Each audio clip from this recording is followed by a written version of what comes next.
Bonjour à toutes et à tous et bienvenue pour cette nouvelle vidéo, une vidéo un petit peu réaction. Pour revenir à ma précédente vidéo, vous savez où je vous ai parlé de... comment dire ? Tiens, tenez, je vais vous montrer quelque chose de très spécifique aux États-Unis. Et ça, vous avez intérêt à faire très attention si vous venez aux États-Unis. Ce sont les bus scolaires. Et quand un bus scolaire sort le petit stop et les clignotants, vous devez vous arrêter. Oui, vous arrêtez. Si vous arrêtez pas et qu'il y a les flics, ça coûte très cher. Donc si jamais vous venez aux États-Unis en touriste et vous conduisez une voiture, n'oubliez pas, un bus scolaire, lorsqu'il clignote, que vous soyez derrière ou qu'il soit en sens inverse, on s'arrête. C'était pas le sujet. Le sujet, dans ma précédente vidéo, je vous ai parlé du fait que Musk et Trump veulent fermer l'USAID. Eh bien, vous savez quoi ? On a découvert que l'USAID finançait l'AFP.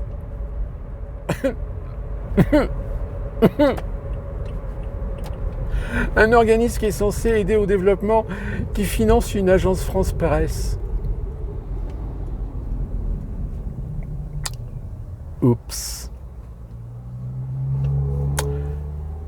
Zelensky qui ouvre la porte à des négociations avec Poutine. Oh, qu'est-ce que je vous avais dit ? Je vous avais dit que de toute façon, Zelensky, à un moment donné, il sera obligé de se coucher. Il n'a pas le choix. Il n'a pas les moyens de tenir une guerre contre la Russie. Même si les Occidentaux espéraient, en continuant à alimenter en matériel, en chars, en avions, etc., finir par épuiser la Russie. Ce qui, stratégiquement, n'est pas totalement idiot. Le seul problème, c'est qu'il faut des êtres humains. Il faut des soldats. Il faut des pilotes. Or, c'est là que ça pose problème. Souvenez-vous, je vous avais dit que même... je ne sais plus si c'était BFM ou LCI, qui avait admis qu'en Ukraine, en ce moment, vous avez des jeunes qui sont traînés par la peau du cul, par les flics, pour aller être incorporés dans l'armée et être envoyés au front. Ah oui, non mais... Et c'est ça le problème qu'ils ont en Ukraine, c'est qu'ils n'ont plus assez de soldats. Ou ils ont des soldats, mais c'est des gamins. Des gens qui ne veulent pas se battre. On a déjà des gens qui témoignent de désertion. Il y a même des contingents internationaux où vous avez des mecs, ils se carapatent. Ils se carapatent parce que la stratégie n'est pas bonne, parce que les commandements sont pas bons, parce que ce sont de la chair à canon. Donc à un moment donné, un mercenaire ou un soldat aguerri, il se rend compte que si le commandement n'est pas à la hauteur, vaut mieux qu'il se barre. Voilà ce qui est en train de se passer. D'où la raison pour laquelle Zelensky est d'accord pour finalement peut-être trouver un terrain d'entente, une négociation. Alors je vous l'avais dit, je pense très sincèrement que le Donbass et la Crimée resteront sous autorité russe, une frontière un petit peu à la nord-coréenne, nord-sud-coréenne, c'est-à-dire une zone démilitarisée pour faire frontière, et demander à Poutine que au moins l'Ukraine, puisse rentrer dans l'Union européenne. Pas dans l'OTAN, mais dans l'Union européenne. Et ça, Poutine, il va demander des garanties aux Américains. Il va demander un engagement des Américains de « Ok, moi je suis d'accord pour que l'Ukraine puisse rentrer dans l'Union européenne, mais alors, par contre, je ne veux pas un seul soldat américain sur le territoire ukrainien. » Ou n'importe quel soldat sous l'autorité de l'OTAN. Parce qu'on peut très bien dire pas d'Américains, mais on peut mettre des Allemands, des Français, des Italiens, des Espagnols, sous drapeau de l'OTAN. Hein. Donc voilà, je veux dire, ça va finir comme ça. Et puis on a Trump. Alors Trump qui tout d'un coup vous dit nous on va gérer Gaza. Alors évidemment, comme c'est Trump, tout le monde dit oui, rendez-vous compte, mais de quel droit il n'a pas le droit de s'octroyer un territoire. Le problème c'est que votre territoire déjà il n'est pas souverain. Alors oui, il y a un État palestinien, comme je vous l'avais expliqué, un État sur le papier, avec deux entités politiques qui sont le Fatah en Cisjordanie et le Hamas dans la bande de Gaza. Le patron du Fatah s'est déjà manifesté en disant non, il est hors de question, on ne veut pas d'Américains, machin, blablabla, etc. Mais j'ai envie de dire, à tous ceux qui même clament la reconnaissance de l'État de Palestine, donc ça veut dire que vous reconnaissez le Hamas en tant qu'entité politique. Ou sinon vous reconnaissez que vous voulez faire de la Palestine un État fantoche, comme on a fait avec l'Afghanistan quand on a viré l'État libre.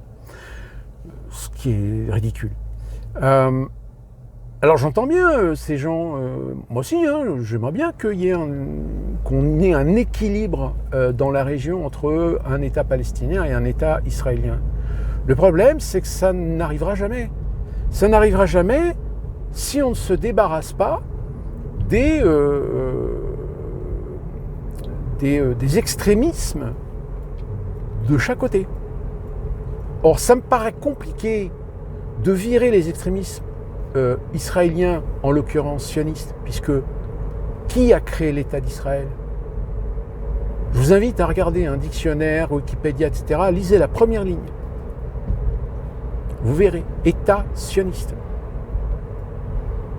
Comme les sionistes, de toute façon, lâcheront jamais rien, ne lâcheront pas la Palestine, parce que les sionistes ont une ambition de la création du Grand Israël, c'est mort.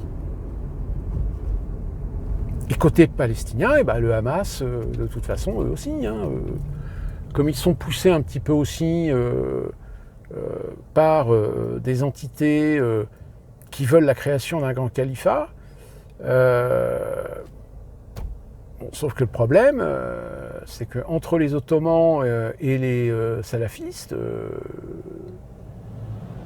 ça va être compliqué.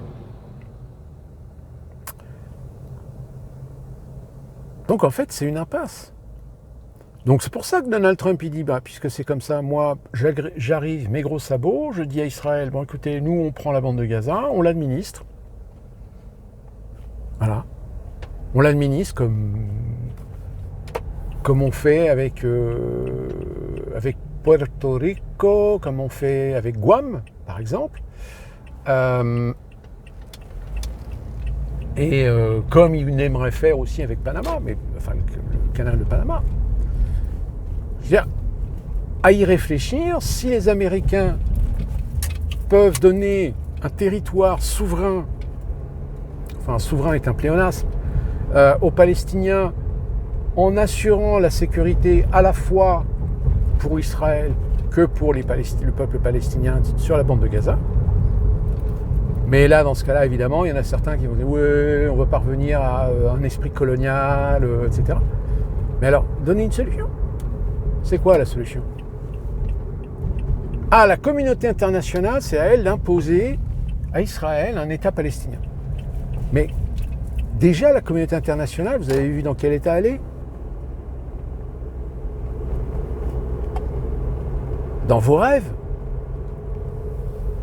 Moi, il y a un moment donné où j'entends bien que la solution, c'est dans la région, 2 États, un État palestinien, un État israélien, les deux souverains, peuples souverains, administrés par une démocratie, des gouvernements, des élections, etc., etc.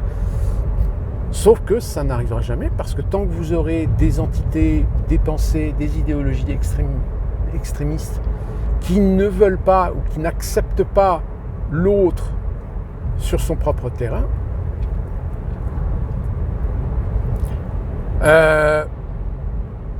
est-ce que certains laissent sous-entendre qu'à la limite, ce serait bien qu'Israël disparaisse ?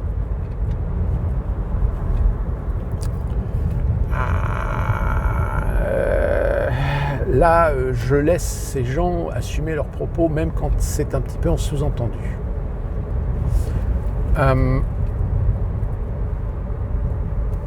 Donc oui, pourquoi pas? Pourquoi pas assurer une sécurité de la bande de Gaza sous une administration ou une autorité américaine? Comme ça, au moins les Américains protègent les Palestiniens. Et par contre, il n'y a plus de Hamas. Le Hamas, il dégage. Mais je ne pense pas que ça soit véritablement judicieux parce que je pense que dans les autorités américaines, il y a aujourd'hui des experts qui, sur le plan militaire, ont tiré les leçons de l'Irak, de l'Afghanistan, de la Somalie, en disant on ne peut pas contrôler ces territoires-là parce qu'il y aura toujours du terrorisme. Il y aura des attentats, il y aura des gens pour faire péter des bombes, comme c'est le cas dans certains pays où vous avez des conflits ethnico-tribaux, religieux. Je pense à l'Inde, par exemple.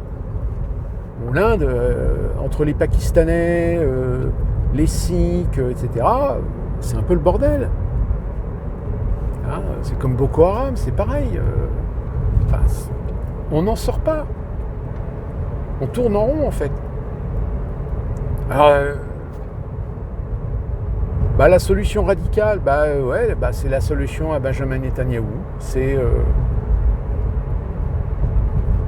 Donald Trump, à un moment donné, qui disait ça serait bien que les pays comme l'Égypte, l'Irak, la Syrie, etc., ils accueillent des réfugiés palestiniens.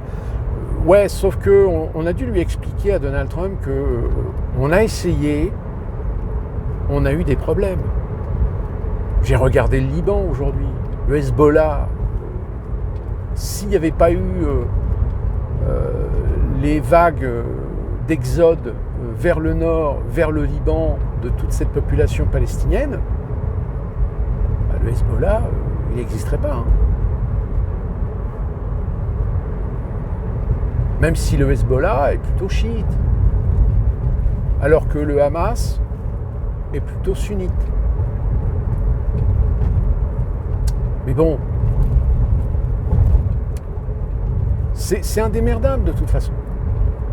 Hein, à partir du moment où vous comprenez que tant qu'il y a des organismes, qui plus est parfois protégés, milités, soutenus par des idéologies ou des partis politiques de certains pays occidentaux, parce que c'est un intérêt, parce que derrière on espère, exactement comme ce qu'on a fait avec la Syrie, hein. Bien, la Syrie, soyons pas dupes, hein, si on a viré Bachar al-Assad, vous inquiétez pas que les Occidentaux, ils ont signé des contrats. Et que dans quelques mois, vous verrez apparaître en catimini, dans le silence absolu, un gazoduc qui va traverser la Syrie.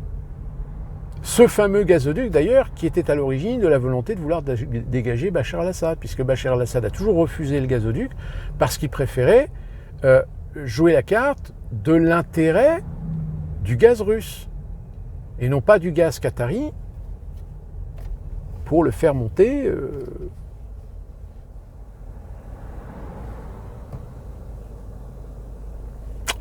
c'est un peu le problème. Alors vous allez me dire, mais pourquoi la Syrie? Pourquoi pas Israël, Liban? Parce que le Liban. Parce que le Liban, il y a le Hezbollah et c'est chiant. Et en plus de ça, le Liban aujourd'hui est dans une situation tellement merdique que qu'est-ce que tu vas aller tirer un gazoduc au Liban? Non, tu vas passer par la Syrie. C'est plus simple.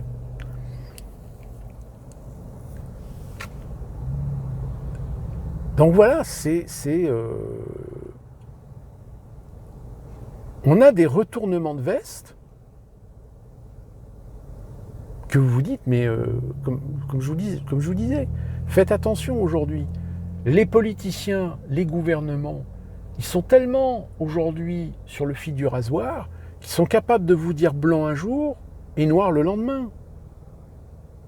Même les partis politiques, même en France. Alors, encore une fois, est-ce que l'AfD va gagner suffisamment lors de l'élection législative, je crois que c'est une législative hein, pour le Reichstag, pour prendre la chancellerie? une fois qu'ils vont être à la chancellerie, est-ce qu'ils vont vraiment faire ce qu'ils sont en train de vous dire? Je rappelle, l'AfD allemande a proposé la sortie de l'Union européenne, par exemple. Oups. Donc vous comprenez qu'actuellement, vous avez tous les pro-européens qui sont en train d'agiter les chiffons rouges un peu partout pour faire en sorte de faire prendre conscience aux Allemands, surtout votez pas pour eux, surtout votez pas pour eux. Preuve en est, c'est une grande manifestation qui a été organisée à Berlin ce week-end, enfin le week-end dernier, qui a rassemblé, je crois, 200 000 personnes. Si vous voulez, c'est exactement si demain on décide en France de faire un référendum pour un Frexit, vous verrez toutes les associations, mouvements, groupes politiques pro-européens, mais ils vont tous, c'est limite s'ils ne vont pas tous sortir dans la rue tous les jours, qui ne vont pas essayer d'attirer les gens, de faire peur aux gens, avec des discours de terreur. Vous rendez-vous compte, si vous sortez de l'Union européenne, c'est la fin, vous allez tout perdre, ça va être la crise, vous allez perdre votre boulot. On peut manipuler des gens, on peut manipuler un électorat par la peur. C'est exactement ce qu'ils font d'ailleurs avec le Rassemblement national. Chaque fois qu'il y aura une échéance électorale, ne vous inquiétez pas. Ils vont faire peur aux fragiles du haut pour, surtout, voter contre le Rassemblement national. Peu importe si vous votez pour un guignol, pour Mickey ou pour Dingo, mais votez pour eux. Faites barrage. Oui, parce que, vous connaissez l'expression, jamais 203. Alors oui, Macron ne peut pas se représenter une troisième fois. Mais le petit Édouard Philippe, vous inquiétez pas qu'ils vont tout faire pour vous l'imposer. Même si là, actuellement, il a des casseroles, parce que apparemment, il y a une cour de justice qui a reconnu, je ne sais plus ce qu'ils ont reconnu, qu'il avait fait des magouilles, un truc comme ça. Mais vous savez au point où on en est aujourd'hui.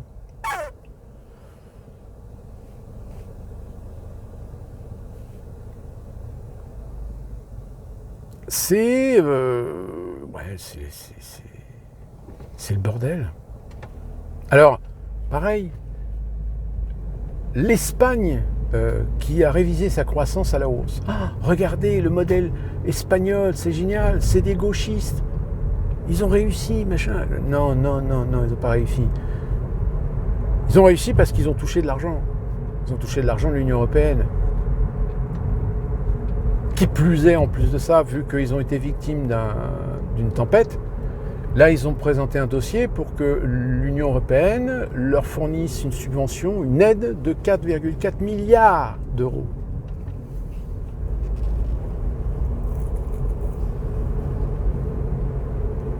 Puis vous savez, en Espagne, l'Espagne, il y a quand même pas mal d'endroits où ça vit du tourisme.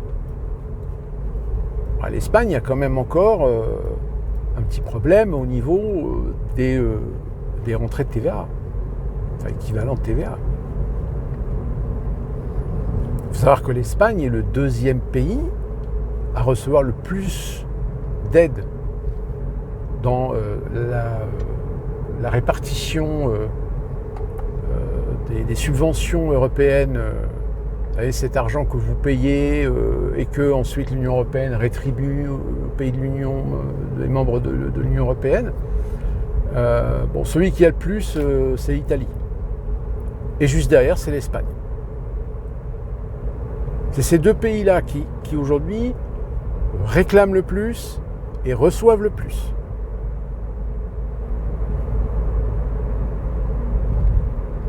Donc ils peuvent. Surtout l'Espagne. Elle peut s'enorgueillir de dire qu'elle va réviser sa croissance à la hausse. Mais comme évidemment, on occulte complètement tous les chiffres, d'où vient l'argent, comment la fiscalité fonctionne en Espagne, etc., il y en a qui sautent sur l'occasion pour vous dire, oui, regardez, vous voyez, la gauche au pouvoir, ça marche, ça fonctionne. Non, ça n'a rien à voir avec la gauche. C'est juste en fait une conjoncture de mœurs, de méthodes, de procédures que tu peux mettre n'importe qui, un gauchiste ou un droitiste à la tête du pays. De toute façon, ça fonctionne comme ça depuis des années, donc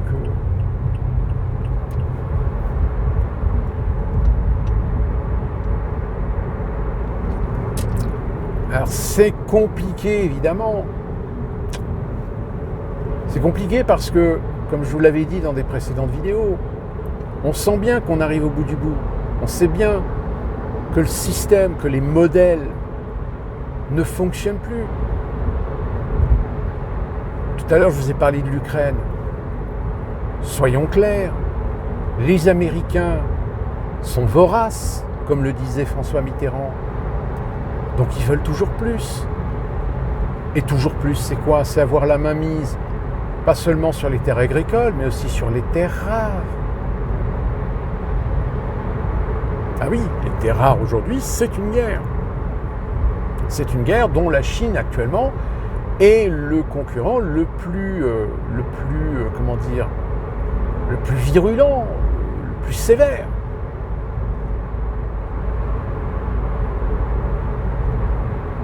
C'est pour ça qu'on dit souvent, faites très attention parce que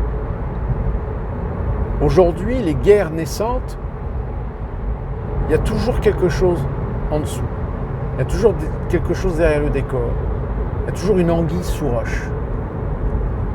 C'est-à-dire militer, alimenter, mettre de l'huile sur le feu, les conflits ethniques, tribaux, religieux. On pousse des gens à de l'indépendance contre l'autorité, comme on l'a fait en Ukraine avec Maïdan.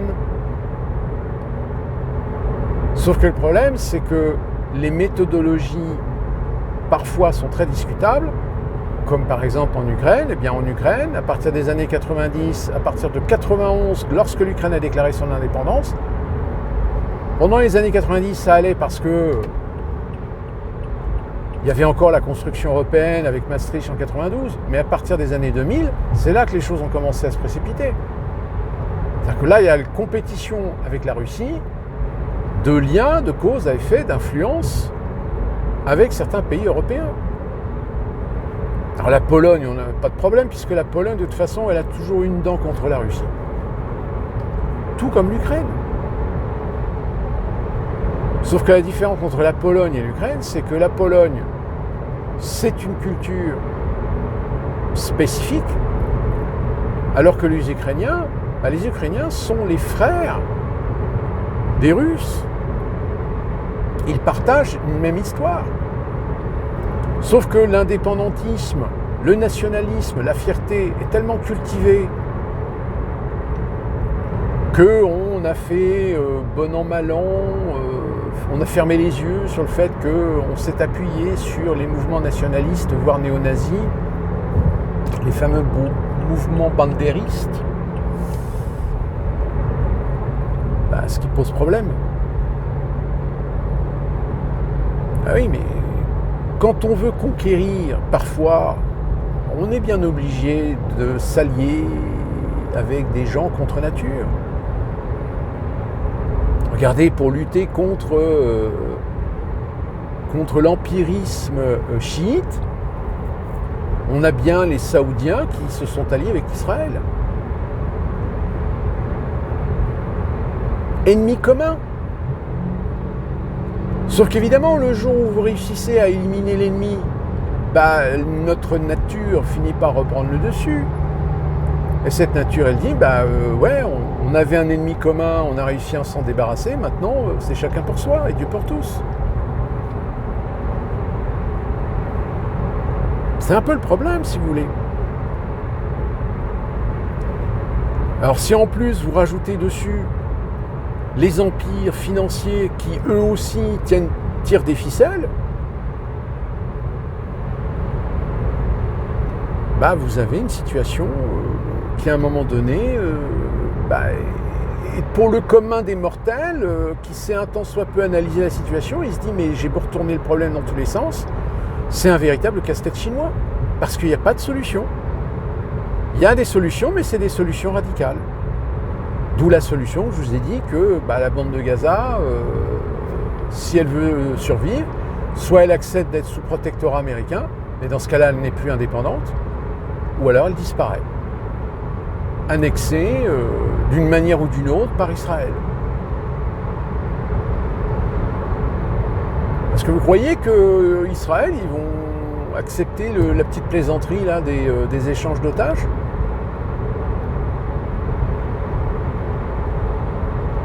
C'est-à-dire qu'ils vont attendre le moment où ils vont réussir à récupérer tous les otages, avec tout ce qu'ils ont lâché en Palestiniens, prisonniers palestiniens, opposants, on ne sait pas trop ce qui c'est, c'est des terroristes ou pas, on n'en sait rien. Mais vous inquiétez pas, il va y avoir un événement qui donnera une justification, une légitimité à Israël de retaper dans le tas. C'est évident, c'est d'une logique absolue. Et les États-Unis qui diront oui, on avait négocié une paix, hors le Hamas, vous n'avez pas respecté le contrat. Même à la limite, s'il faut faire un attentat sous faux drapeau, on s'en fout. De toute façon, pour l'opinion, et puis tous ceux qui sont pro-palestiniens, ils iront se rhabiller parce que de toute façon, qu'est-ce que vous voulez faire avec Même si demain vous réussissez à créer un État palestinien, ils vont faire comment pour vivre ? Ils n'ont rien. Ils n'ont pas d'industrie, ils ont de la matière première, mais pas suffisamment pour pouvoir en faire un commerce et pouvoir faire vivre. Donc, c'est un pays qui fera comme un certain nombre de pays, c'est-à-dire qui dépendra de l'aide au développement. Tout comme nous avons aidé des pays africains. Vous savez, ces fameux pays du tiers-monde, qu'on n'appelle plus aujourd'hui les pays du tiers-monde, mais les pays en voie de développement. Que pendant un temps on appelait les pays émergents. Sauf que pays émergents maintenant c'est trop assimilable aux BRICS. L'Algérie par exemple. L'Algérie a voulu son indépendance ? Ok, pas de problème. Sauf qu'aujourd'hui, ils ne sont même pas foutus de développer leur pays sans qu'il y ait de la corruption, sans qu'il y ait... Donc c'est tellement plus simple d'aller taper le porte-monnaie de la France en disant oui, on veut des dommages et intérêts parce que vous nous avez colonisés. Non, on ne vous a pas colonisés. On vous a créé nuance. Mais ça, c'est évidemment, c'est des parties de l'histoire que... Là, c'est comme un mec qui réclamait, parce qu'il y avait l'anniversaire de l'abolition de l'esclavage, un truc comme ça. Alors le mec, il se plaignait parce que personne n'a fêté, personne n'en a parlé, etc. C'est pas normal. La France a été un pays d'esclaves, esclavagistes. Même Napoléon avait remis... Sauf que le mec, il se fait allumer. Il se fait allumer pourquoi ? Parce que, on lui explique, il dit, attendez, ça commence à bien faire ces histoires de repentance, de culpabilité par rapport à l'esclavage, etc. Alors que, oui, mais ça faisait partie d'une époque. Et puis dites, vous croyez que c'est les Français qui sont allés en Afrique pour aller capturer avec des filets des Africains pour ensuite en faire des esclaves ? Non, ils les achetaient. Ils les achetaient à qui ? À qui ? Qui vendait les esclaves aux Occidentaux pour qu'ensuite ils les envoient dans les Amériques ? Qui ?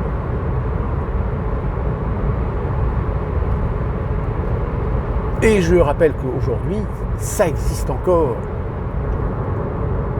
Dans certains pays, il y a un esclavagisme par rapport à des ethnies, par rapport à des minorités. Mais ça, on n'en parle pas. Il ne faut surtout pas en parler. Parce qu'évidemment, ça flingue le message, ça flingue le narratif de ces gens qui veulent essayer de te faire culpabiliser parce que tu fais partie et tu es citoyen d'un pays qui rend toi compte. Tu es français, mais la France a été un pays d'esclaves. Hein.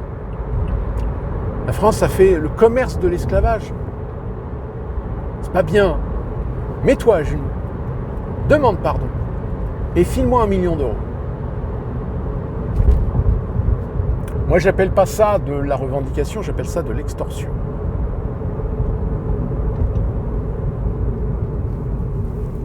Mais voilà, je veux dire...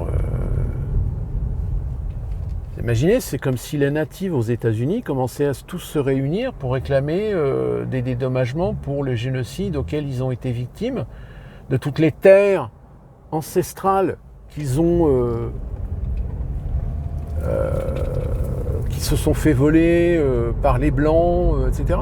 Parfois même de façon très violente.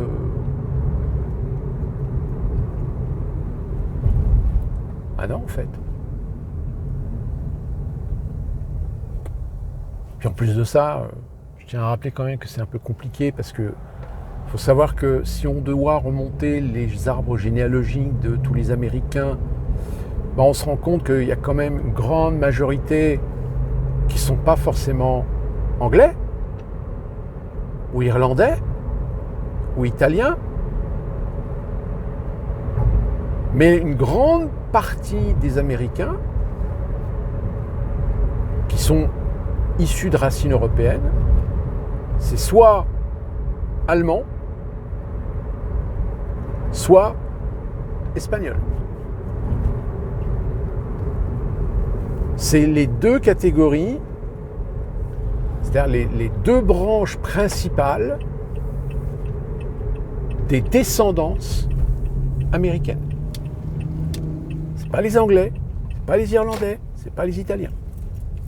Ce sont bien les Allemands et les Hispaniques. Hispaniques par le biais évidemment de tous les pays de l'Amérique latine, que ce soit espagnol, enfin surtout mexicain, puisque je rappelle, hein, vous avez quand même pas mal d'États du sud-ouest américain qui à l'origine étaient des États qui étaient des États, des provinces mexicaines. Mais que ces provinces ont à un moment donné voulu leur indépendance et que vu que leur indépendance ça suffisait pas, finalement ils ont tapé à la porte de l'Union. Ils ont dit est-ce qu'on peut rentrer dans l'Union? Mais bien sûr, pas de problème. Par contre, vous ne pourrez jamais ressortir. Donc c'est comme ça que vous avez des États comme le Texas, Nouveau-Mexique, Arizona, Colorado, Californie, qui à l'origine étaient des territoires hispanique, hein, d'où la raison pour laquelle quand vous allez dans ces États-là, vous voyez qu'il y a une énorme influence culturelle hispanique. Et d'où d'ailleurs le Nouveau-Mexique. Le Nouveau-Mexique est l'État. Donc voilà ce que je pouvais vous dire pour cette vidéo. Donc ça suit un petit peu l'actualité, l'évolution. Si ça se trouve au moment où je vous parle, il y a encore d'autres trucs qui sont arrivés. Il y a eu un mass shooting, par exemple en Suède, à Obregón. Je le sais parce que j'ai une collègue qui est partie, a quitté les États-Unis pour vivre là-bas et qui sur Facebook a mis évidemment qu'elle était en sécurité. Et ce qui est bizarre parce que j'ai pas vu ça, pas vu entendu parler sur les médias français. Eh oui. Mais bon, j'ai pas plus d'informations. Je sais pas qui est l'auteur, si c'est un migrant, un mec d'origine étrangère, ou si c'est encore un Suédois de souche qui a pété les plombs, j'en sais rien. Donc d'ici là qu'on se retrouve pour une prochaine vidéo, portez-vous bien, faites attention et soyez alertes.